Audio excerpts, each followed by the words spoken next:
शाह महमूद कुरैशी साहब ने कहा कि प्रोसिक्यूशन के नामजद करदा वकीलों से डिफेंस करवाया जा रहा है और इससे तो साबित होता है कि फैसला हमारे खिलाफ हो चुका है।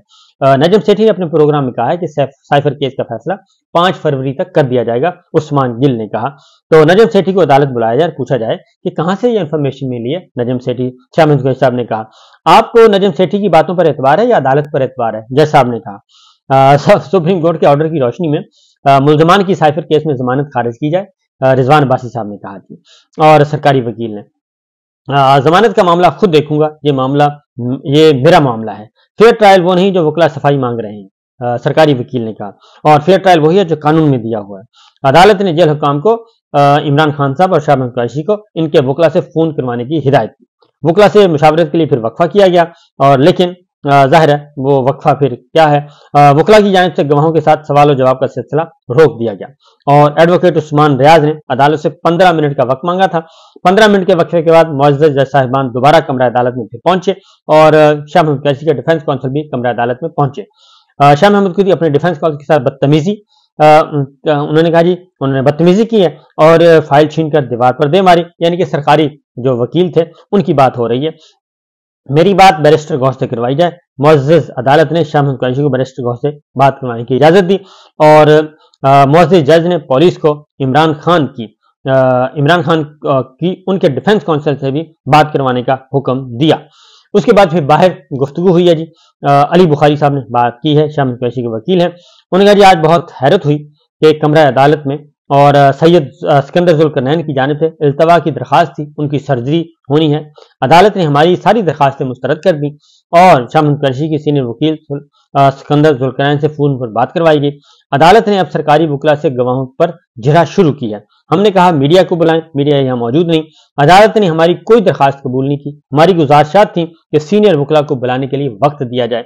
हमने हफ्ते में 2 मरतबा समाअत के लिए दरखास्त की थी। साइफर केस में उजलत का मुजाहिरा किया जा रहा है। अब प्रोसिक्यूशन के वकील ही साइफर केस में जिरह कर रहे हैं और दूसरी जानिब ऑफिशियल सीक्रेट एक्ट जुल्करनैन ने समाअत की तो जो अदालत के अहकाम पर सरकार की तरफ से मुकर्रर करदा सरकारी वकला पेश हुए और ये सब कुछ हुआ। इमरान खान साहब ने जेल में फिर गुफ्तगू की।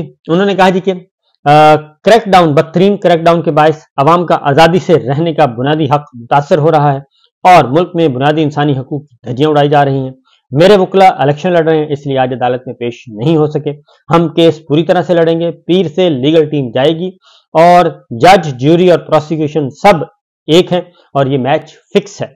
नजम सेठी ने कहा 5 फरवरी से कब फैसला होगा और मुझे सजा हो जाएगी। नजम सेठी को कहां से इंफॉर्मेशन मिली है, वो जहां से इंफॉर्मेशन लेता है सबको पता है। अदालत नजम सेठी को तलब करे और इस हवाले से पूछे। मेरा रोजाना की बुनियाद पर ट्रायल चल रहा है, नवाज शरीफ को रिलीफ मिल रहा है। लेवल प्लेइंग फील्ड के हवाले से सब झूठ बोल रहे हैं और नवाज शरीफ की एक ही उम्मीद है कि इसे विगो डाला इलेक्शन जितवाए। अवाम नवाज शरीफ को नहीं जीतने देगी। विगो डाला का कमाल है कि उसने सॉफ्टवेयर अपडेट करके खैबर पख्तूनख्वा में 2 पार्टियां बना दी। आप तमाम मामलों के हल के लिए सदर पाकिस्तान से बात क्यों नहीं करते, इमरान खान साहब से सवाल किया गया। सदर पाकिस्तान की कौन सुनता है, इमरान खान साहब ने जवाब दिया। शाह महमूद कुरैशी साहब ने भी गुफ्तगू की। उन्होंने कहा कि पीपल्स पार्टी इमरान खान के मौक़िफ़ की तायद कर रही है कि एवन फील्ड अपार्टमेंट करप्शन की रकम से बनाए गए। निहाल हाशमी और जीडीए कहते हैं पीपल्स पार्टी सिंध में इंतखाबात में लोकल गवर्नमेंट के वसाइल इस्तेमाल कर रही है। पीडीएम के अंदर वाज़ेह इख्तलाफात सामने आ रहे हैं। चीफ जस्टिस और चीफ इलेक्शन कमिश्नर से अपील है कि लेवल प्लेइंग फील्ड के मामले पर हमारे मुतालबे पर गौर किया जाए। मेरे घर पर छापा मारकर 8 लोग गिरफ्तार किए गए। बेटी और बेटे का इलेक्शन मटीरियल उठा लिया गया। हमारे खिलाफ जो कुछ हो रहा है ये लेवल प्लेइंग फील्ड नहीं है। अपनी फरियाद कहां लेकर जाएं, कहां से इंसाफ मिले। मेरे 125 साल पुराने घर की दहलीज अंग्रेज और रंजीत सिंह ने भी अबूर नहीं की। जावेद हाशमी के घर पर हमला करके हमारी मीटिंग को रोका गया। नून लीग और पीपल्स पार्टी को जलसों की खुली इजाजत दी गई। ये किस किस्म का इलेक्शन है? ऐसे माहौल में इलेक्शन को कौम और दुनिया कबूल नहीं करेगी। ढोंग इलेक्शन के जरिए मुल्क का ज़िया और मुल्की पैसे का ज़िया, जमहूरियत का गला घोंटा और आइन से मजाक किया जा रहा है। हमारे बुनियादी हकूक रौंदा जा रहा है, हमारे बुनियादी हकूक को। तो ये है सिचुएशन, काफी तलखी और काफी मामलात, और उसकी वजह यह है कि हदफ है कि 8 फरवरी से पहले पहले इमरान खान साहब को ठिकाने लगा दिया जाए, शाह महमूद साहब को सजा सुना दी जाए, ताकि 8 फरवरी से पहले पहले क्या कहना चाहिए, लाडला कंपनी की ख्वाहिश पूरी हो सके।